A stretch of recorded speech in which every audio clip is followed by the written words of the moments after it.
കാമിസാമയുടെ കണ്ടുകെട്ടിയ രാക്ഷസ പറക്കം തളിക ഉപയോഗിച്ചുകൊണ്ട് ബുൾമയോടൊപ്പം ഭൂമിയിൽ നിന്നും ഗുഹാനും ക്രില്ലിനും എത്രയും വേഗം ഡ്രാഗൺ ബോളുകൾ നേടിയെടുക്കുക എന്ന ഒരേ ഒരു ലക്ഷ്യം വെച്ചുകൊണ്ട് പിക്കലോയുടെയും കാമിസാമയുടെയും മാതൃരാജ്യമായ നമക് എന്ന ഗ്രഹം ലക്ഷ്യമാക്കിക്കൊണ്ട് ശരവേഗത്തിൽ ബഹിരാകാശത്തിലൂടെ കുതിച്ചു പായുന്നതും കാണിച്ചുകൊണ്ടാണ് എപ്പിസോഡ് ഇവിടെ തുടങ്ങുന്നത്. Once again welcome by Kerala story explainer എന്ന യൂട്യൂബ് ചാനലിലേക്ക് ഏവർക്കും സ്വാഗതം. നമ്മൾ ഇന്നിവിടെ കാണാൻ പോകുന്നത് ഡ്രാഗൺ ബോൾ സി നമക് സാഗയുടെ രണ്ടാം എപ്പിസോഡാണ്. വരൂ കഥയിലേക്ക് പോകാം.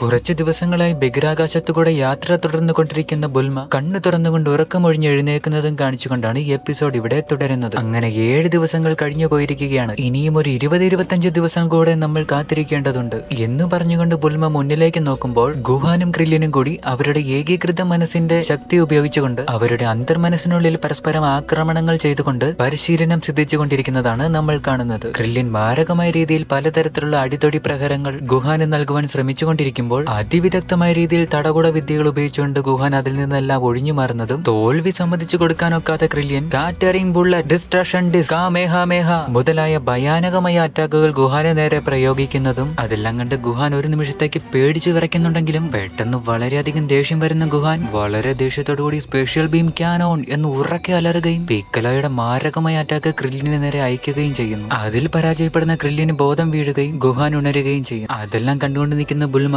നിങ്ങളുടെ പരിശീലനങ്ങളെല്ലാം നല്ല മികച്ച രീതിയിൽ തന്നെ നടക്കുന്നുണ്ട്. ഇവിടെ മുഴുവൻ വൃത്തികേടായി കിടക്കുന്നത് കണ്ടില്ലേ? വേഗം ഇവിടെ മുഴുവൻ അടുക്കി പറക്കി വെക്ക്. ഞാനാണ് ഈ ഷിപ്പിന്റെ ക്യാപ്റ്റൻ. ഞാൻ പറയുന്നത് പോലെ നിങ്ങളെല്ലാം അനുസരിക്കാൻ എന്ന് പറഞ്ഞുകൊണ്ട് വളരെയധികം ദേഷ്യത്തോടെ കുടിച്ചുകൊണ്ടിരുന്ന കുപ്പിയും ക്രില്ലിന്റെ തലയിലേക്ക് വലിച്ചെറിഞ്ഞുകൊണ്ട് നടന്നു പോവുകയും ചെയ്യുന്നു. എല്ലാം ചൊവ്വായി അടുക്കി പറക്കി വെച്ചുകൊണ്ടിരിക്കുന്ന ഗുഹാനോയും ക്രില്ലിനെയും ബുൽമ പെട്ടെന്ന് തിരിഞ്ഞു നോക്കുകയും വളരെയധികം മുറിവുകളോടെ വീഴ്ത്തപ്പെട്ട വെജിറ്റ എങ്ങോട്ടായിരിക്കും അന്ന് പോയിരിക്കുക? അവന്റെ സയാൻ സാമ്രാജ്യം എല്ലാം നശിച്ചു പോയെന്നല്ലേ അവൻ പറഞ്ഞത്. പിന്നെ എവിടേക്കായിരിക്കും അവൻ പോയത്? എവിടെ നിന്നാണ് അവന് ചികിത്സയെല്ലാം കിട്ടുന്നത്? അതെല്ലാം കേൾക്കുമ്പോൾ ക്രില്ലിൻ അവനെ പോലുള്ള കുറെ ആളുകൾ ചേർന്നൊരു സിവിലൈസേഷൻ ഉണ്ടാക്കിയിട്ടുണ്ടാവും, അവൻ അവിടെയായിരിക്കും പോയിരിക്കുക എന്ന് ബുൽമയോട് പറയുകയും ചെയ്യുന്നു. ശേഷം നമ്മൾ കാണുന്നത് ബഹിരാകാശത്തു കൂടി ഒരു സയാൻ ക്യാപ്സൂൾ പറന്നു പോയിക്കൊണ്ടിരിക്കുന്നതാണ്. അതിനുള്ളിൽ ഒട്ടും വയ്യാതെ തളർന്നു കിടക്കുന്ന വെജിറ്റ 18 ദിവസമായി ഞാൻ ഭൂമിയിൽ നിന്ന് പുറപ്പെട്ടിട്ട് എനിക്കിതൊന്നും ഉൾക്കൊള്ളാൻ പോലും കഴിയുന്നില്ല എന്ന് പറഞ്ഞുകൊണ്ട് പല്ല് കടിക്കുകയും അതേസമയം ഫ്രീസ 79 എന്ന ഗ്രഹത്തിന്റെ ഉപരിതലത്തിലേക്ക് വെജിറ്റ സഞ്ചരിച്ചുകൊണ്ടിരുന്ന സയാൻ ക്യാപ്സൂൾ താഴ്ന്നിറങ്ങാൻ ആരംഭിക്കുകയും ചെയ്യും. ശേഷം നമ്മൾ കാണുന്നത് ഫ്രീസ 79 എന്ന ഗ്രഹത്തിൽ വസിച്ചുകൊണ്ടിരിക്കുന്ന അതികായന്മാരും അതിക്രൂരന്മാരുമായ കുറെ വില്ലന്മാരെയാണ്. വെജിറ്റയുടേതിന് പോലെയുള്ള സമാനമായ വസ്ത്രങ്ങൾ അണിഞ്ഞിരുന്ന അവർ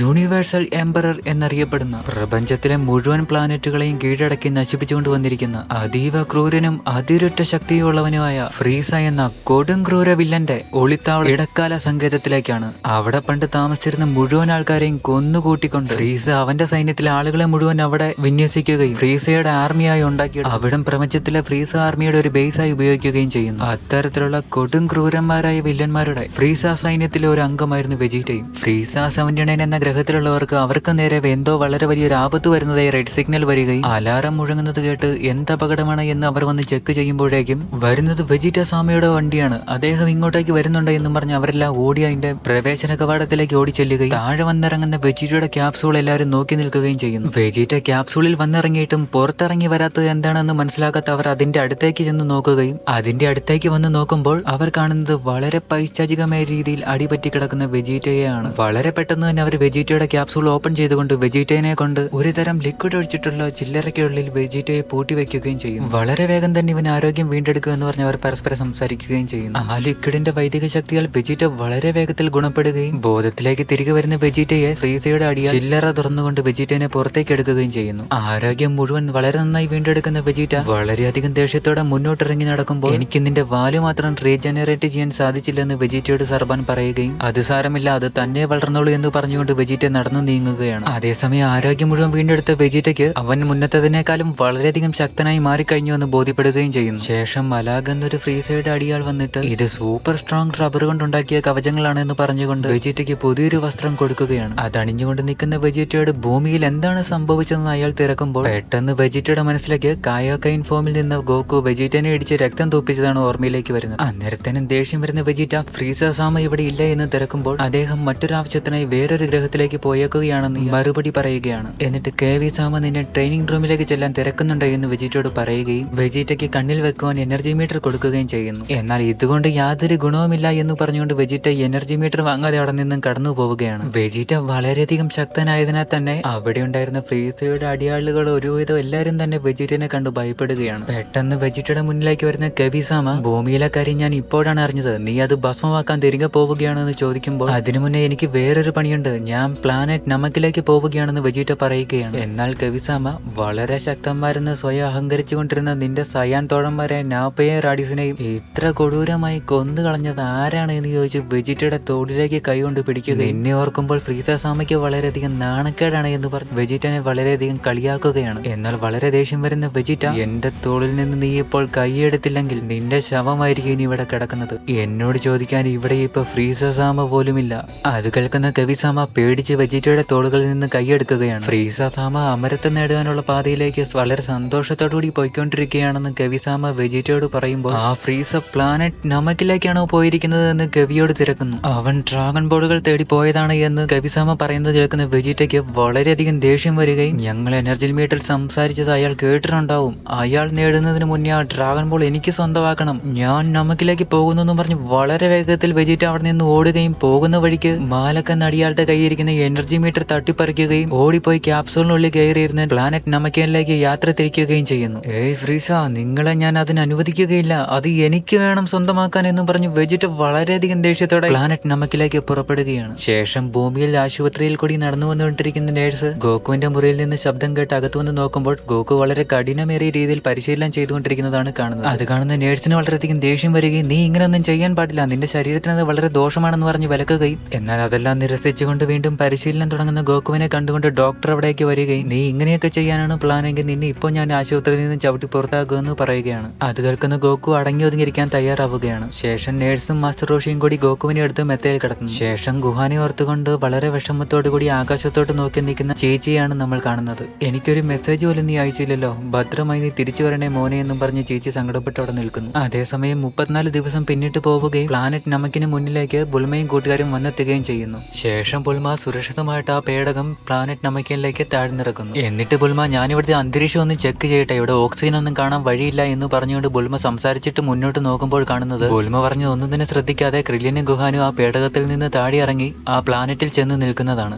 അത് കാണുന്ന ബുൾമയുടെ കിളി പോവുകയും താഴെ ഇറങ്ങി ചെല്ലുകയും ചെയ്യും. അവിടെ കാണുന്ന വളരെ സുന്ദരമായ കുറെ മലയിലേക്ക് ഗുഹാനും ക്രില്യനും നോക്കി നിൽക്കുമ്പോൾ ഇതെനിക്ക് പിക്കലോസാൻ ഭൂമിയിൽ വെച്ച് പരിശീലനം നൽകിക്കൊണ്ടിരുന്ന സ്ഥലം പോലെ തന്നെയുണ്ട് കാണാനെന്ന് ഗുഹാൻ പറയുകയാണ്. ഇവിടം കാണുമ്പോൾ എനിക്ക് സയാൻമാർ ഭൂമിയിലേക്ക് വന്നിറങ്ങിയ സ്ഥലം പോലെയാണ് തോന്നുന്നത്. ശേഷം അവിടേക്ക് ഇറങ്ങി വരുന്ന ബുൾമ ആദ്യം അവരോട് ദേഷ്യപ്പെടുന്നുണ്ടെങ്കിലും അവളുടെ പോക്കറ്റിൽ നിന്നും ഡ്രാഗൺ ബോൾ റഡാർ എടുക്കുകയും ഇതിന് തൊട്ടടുത്തായി 3 ഡ്രാഗൺ ബോളുകളുണ്ട്, നമുക്ക് എത്രയും വേഗം അത് കണ്ടെത്തണമെന്ന് പറഞ്ഞ് സന്തോഷിക്കുകയും ചെയ്യുന്നു. എന്നാൽ ഗുഹാന് പെട്ടെന്ന് വളരെ ശക്തനായ ആരുടെ കീ സെൻസ് ചെയ്യാൻ പറ്റുകയും ക്രില്യൻ നിനക്കത് തിരിച്ചറിയാൻ സാധിക്കുന്നുണ്ട് എന്ന് ക്രില്യനോട് തിരക്കുകയും ചെയ്യുന്നു. അത് കേൾക്കുന്ന ക്രില്യനും ശരിയാണ്, വളരെ ശക്തന്മാരായ ആരുടെ കീയാണ് എനിക്ക് മനസ്സിലാക്കാൻ സാധിക്കുന്നത്, ഇവിടെ നിൽക്കുന്ന അപകടമാണെന്ന് തോന്നുന്നു എന്ന് പറഞ്ഞ് ക്രില്യൻ വളരെ ദേഷ്യത്തോടെ കൈകൾ മുറുക്കി പിടിക്കുകയാണ്. എന്നാൽ അതെല്ലാം കേൾക്കുന്ന ബുൾമ നിങ്ങളാരും പേടിക്കേണ്ട മച്ചാന്മാരെ, അതല്ല ഇവിടുത്തെ ശക്തന്മാരെ നമിക്കാൻ സാധിക്കും, കാമിയെ പോലെയും പീക്കലോയെ പോലെയും ശക്തന്മാരായ ആളുകൾ നിറയെ പേരാണ് ഇവിടെ ഉള്ളത്, അവരുടെ കീ ആയിരിക്കും നിങ്ങൾക്ക് സെൻസ് ചെയ്യാൻ സാധിച്ചത്, അവരൊക്കെ സാധു ജീവികളാണെന്ന് കായികോസാമ പറഞ്ഞത് നിങ്ങൾ ഓർക്കുന്നില്ലേ, അതൊക്കെ ഓർത്തുകൊണ്ട് സമയം കളയാതെ നമുക്ക് നമ്മൾ വന്ന ജോലി നോക്കിയാലോ എന്ന് ചോദിച്ചുകൊണ്ട് ഡ്രാഗൺ ബോൾ റഡാർ എടുത്തുകൊണ്ട് ഗുഹാനെയും ക്രില്യനെയും ബുൾമ കാണിക്കുന്നു. എന്നാൽ അവരെയെല്ലാം വിസ്മയിപ്പിച്ചുകൊണ്ട് പെട്ടെന്ന് അന്തരീക്ഷത്തിന് മുകളിൽ എന്തോ ശബ്ദം കേട്ടുകൊണ്ടിരിക്കുകയാണ്. ശബ്ദം കേട്ട ദിക്കിലേക്ക് അവർ തലയുയർത്തി നോക്കുമ്പോൾ ഒരു സയാൻ കാപ്സൂൾ മിന്നൽ വേഗത്തിൽ പറന്നു പോയിക്കൊണ്ടിരിക്കുന്നതാണ് അവർ കാണുന്നത്.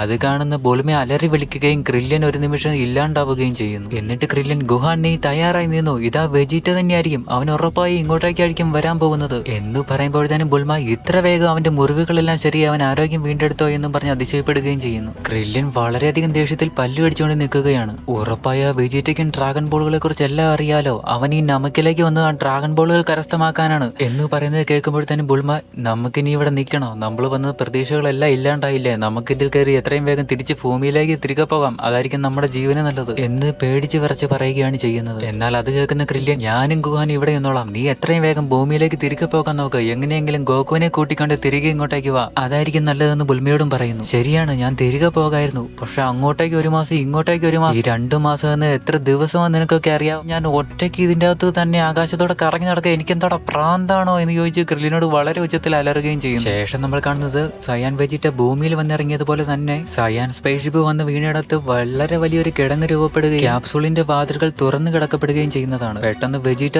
വളരെ ദേഷ്യത്തോടു കൂടി ആ കിടങ്ങിൽ നിന്ന് മുകളിലേക്ക് നടന്നു കയറി വരികയും, ഫ്രീസ വൃത്തികെട്ടവനെ, നിനക്ക് ഒരിക്കലും സാധിക്കില്ലടാ, നിനക്ക് മുന്നേ ആ ഡ്രാഗൺ ബോളുകൾ ഞാൻ തേടുന്നതാണ്, ഞാനാണ് ആദ്യം വിഷു ചോദിക്കാൻ പോകുന്നതെന്ന് വളരെ ദേഷ്യത്തോടെ പറഞ്ഞുകൊണ്ട് എനർജി മീറ്റർ എടുത്ത് അവന്റെ കണ്ണിൽ പിടിപ്പിക്കുകയും ഡ്രാഗൺ ബോളുകൾ ഏത് ദിക്കിലാണുള്ളതെന്ന് ചെക്ക് ചെയ്ത് നോക്കുകയാണ്. അതേസമയം ബുൽമ ഭൂമിയിലുള്ള മാസ്റ്റർ റോഷിനെ ഒരു തരത്തിൽ കോണ്ടാക്ട് ചെയ്യുകയും, ഇവിടെ ഞങ്ങൾ വളരെ വലിയ ആപത്തിലാണ്, ഈ ഗ്രഹത്തിൽ ഒരുപാട് വില്ലന്മാരുണ്ടെന്ന് തോന്നുന്നു, അതുമാത്രമല്ല വെജിറ്റ ഇവിടെ വന്നിട്ടുണ്ട്, ഞങ്ങളെ കൊണ്ട് ഡ്രാഗൺ ബോളുകൾ എടുക്കാൻ സാധിക്കുമോ എന്ന് അറിയില്ല, എത്രയും വേഗം ഗോകുവിനോട് ഇങ്ങോട്ട് എങ്ങനെയെങ്കിലും വരാൻ പറയണമെന്ന് പറഞ്ഞ് ഫോൺ വെക്കുകയും ചെയ്യും. ഫോൺ വിളി കഴിഞ്ഞ് തിരിഞ്ഞു നോക്കുന്ന ബുൽമ വീണ്ടും ആകാശത്തേക്ക് നോക്കി ഞെട്ടുകയാണ് ചെയ്യുന്നത്. മറ്റൊരു ക്യാപ്സൂൾ വേറെ ദിക്കിലേക്ക് പറന്നു പോകുന്നതാണ് അവർ കാണുന്നത്. ശേഷം നമ്മൾ കാണുന്നത് നമഗ്രഹത്തിന്റെ മറ്റൊരു ഭാഗത്തായി ചോര തുപ്പിക്കിടക്കുന്ന ഒരു നമക്കേനെയാണ്. ഫ്രീസ് ആർമിയിലെ കുറച്ചുപേർ വളരെ വലിയ വലിപ്പമുള്ള ഡ്രാഗൺ ബോളുകൾ ചുമന്നുകൊണ്ട് പോകുന്നതാണ് കാണുന്നത്. അവരാ ഡ്രാഗൺ ബോളുകൾ എടുത്തുകൊണ്ട്, ഇത് ഞങ്ങളുടെ എംപററിന് വേണ്ടിയാണ്, എംപറർ ഇന്ന് സ്വീകരിക്കുമെന്നും പറഞ്ഞ് ഉയർത്തി മേളിലേക്ക് പിടിക്കുകയും അവർക്ക് മുന്നിലായി വായുവിൽ കൂടി സഞ്ചരിക്കുന്ന ചെറിയൊരു പേടകത്തിനുള്ളിലായി ഒരു രാക്ഷസ രാജാവിനെ പോലെ ഫ്രീസ അവിടെ നിലയുറപ്പിച്ചിരിക്കുന്നതും ഫ്രീസയുടെ അടിയാളുകളുടെ കയ്യിലായി 3 ഡ്രാഗൺ ബോളുകൾ ഇരിക്കുന്നതാണ് നമ്മൾ കാണുന്നത്. ആ ഗ്രഹത്തിലുള്ള ഡ്രാഗൺ ബോളുകൾ ഭൂമിയിൽ ഉണ്ടായിരുന്ന ഡ്രാഗൺ ബോളുകൾ പോലെ ചെറിയൊരു ഡ്രാഗൺ ബോളുകൾ ആയിരുന്നില്ല. ആനമുട്ട പോലെ വളരെ വലിപ്പമേറിയ ആ ഡ്രാഗൺ ബോളുകളാണ് അവിടെ ഉണ്ടായിരുന്നത്. 3 ഡ്രാഗൺ ബോളുകൾ അവിടെയുള്ള നമക്കേൻസിനെ എല്ലാം കൊന്നു നേടിയ ഫ്രീസ ഇപ്പോൾ 3 നമുക്ക് കിട്ടി, മിച്ചമുള്ള 4 എത്രയും വേഗം കണ്ടുപിടിക്കണം, ഈ പ്ലാനറ്റിലുള്ള ഒരുത്തനെയും ജീവനോടെ വിടില്ല എന്നും പറഞ്ഞ് അട്ടഹസിച്ചുകൊണ്ട് ചിരിക്കുകയാണ് ചെയ്യുന്നത്. വളരെ വലിയൊരു മലയുടെ മുകളിൽ കയറി നിൽക്കുന്ന വെജിറ്റ വളരെ ദേഷ്യത്തോടെ, ഞാൻ വരികയാണ് ഡ്രാഗൺ ബോളുകൾ തേടി, എന്റെ വിഷ്, ഞാൻ ഇമ്മോർട്ടൽ ആവാൻ പോവുകയാണ്, എന്റെ ആഗ്രഹം ഉടനെ ഞാൻ നടത്തിയെടുക്കുമെന്നും പറഞ്ഞ് അലറിച്ചിരിക്കുകയും ചെയ്യും. വെജിറ്റ വന്നതറിഞ്ഞപ്പോൾ തന്നെ ഗുഹാനും ഗ്രില്യനും ബുൽമയും വളരെയധികം സങ്കടപ്പെടുകയും തളർന്നു വീഴുകയും ചെയ്യുന്നു. ഇത് വളരെയധികം മോശമായി പോയി, ഇങ്ങനെയൊരു അവസ്ഥ ഉണ്ടാകുമെന്ന് അറിഞ്ഞിരുന്നെങ്കിൽ ഞാൻ ഒരിക്കലും ഇങ്ങോട്ട് വരില്ലായിരുന്നു എന്ന് പറഞ്ഞ് ബുൽമ തളർന്നു കുഴഞ്ഞ് താഴേക്ക് വീഴുന്നതും കാണിച്ചുകൊണ്ടാണ് ഈ എപ്പിസോഡ് ഇവിടെ അവസാനിക്കുന്നത്. വളരെ ശക്തന്മാരായ ഫ്രീസയുടെയും വെജിറ്റയുടെയും കയ്യിൽ നിന്നും ഗുഹാനും കൂട്ടുകാർക്കും ഡ്രാഗൺ ബോളുകളെല്ലാം നേടിയെടുക്കാൻ സാധിക്കുമോ എന്ന ചോദ്യം അവസാനിപ്പിച്ചുകൊണ്ടാണ് ഈ എപ്പിസോഡ് ഇവിടെ അവസാനിക്കുന്നത്. വീഡിയോ നിങ്ങൾക്ക് ഇഷ്ടമായി എങ്കിൽ ലൈക്ക് ചെയ്യുക, തുടർന്നുള്ള വീഡിയോകൾ കാണുന്നതിന് വേണ്ടി ബെൽ ബട്ടൺ അമർത്തുക, ചാനൽ സബ്സ്ക്രൈബ് ചെയ്യുക, അഭിപ്രായങ്ങളും നിർദ്ദേശങ്ങളും രേഖപ്പെടുത്തുവാനുണ്ടെങ്കിൽ കമന്റ് ബോക്സിൽ രേഖപ്പെടുത്തുക. നന്ദി, നമസ്കാരം, വന്ദനം. അടുത്ത വീഡിയോയിൽ വീണ്ടും കാണാം. ബൈ.